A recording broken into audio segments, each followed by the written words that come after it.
At yun nga guys, ganda-ganda na naman ng umaga. At tara't samahan nyo ako, tayo ay mga ngahoy. So dito nga pala guys, hinahanap ko ng itak kung saan nga ba nilagay ng aking papa. At dito nakita ko ng itak kung saan nakalagay. Tada! So ngayon, mag-uumpisa na tayo mag-itak ng kahoy. Let's go! So ito nga pala yung area ng pagkukuha natin ng kahoy. Actually, tabi lang ng bahay namin yan. Ayan kasi yung mga naputol ng sanga ng bagyong uwan.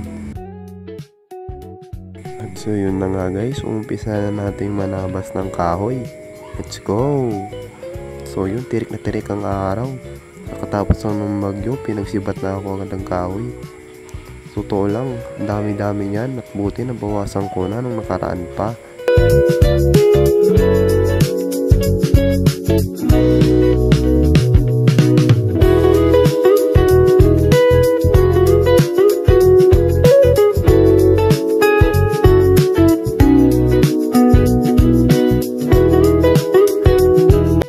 Totoo lang, sobrang hirap itakin ng mga kahoy na yun.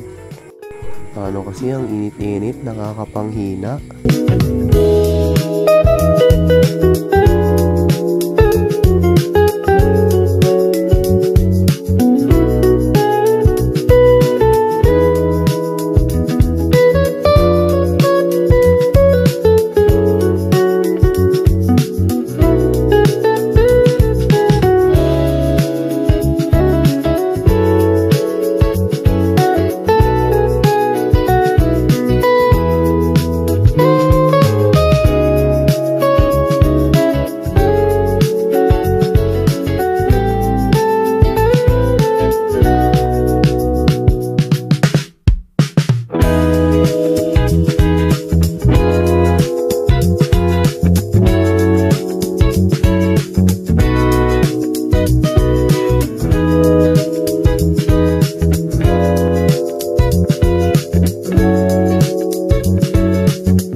Yun nga pala guys, napadaan yung katrabador ko dito.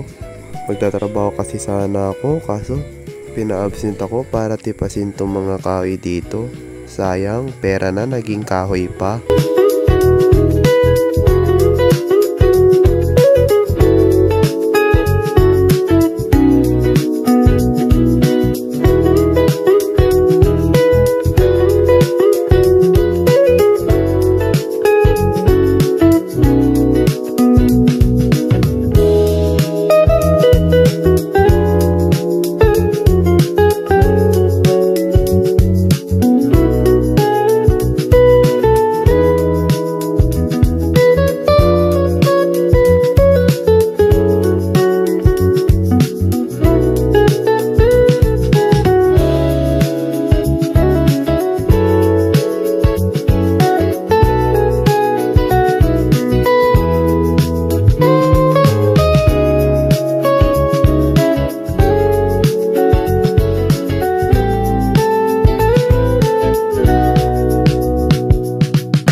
Ay mabuti na lang natapos na rin sa wakas. At pawis na pawis nga ako dyan kasi nga sobrang init.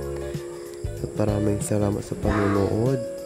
Susunod na video ulit. Bye bye. Maraming salamat.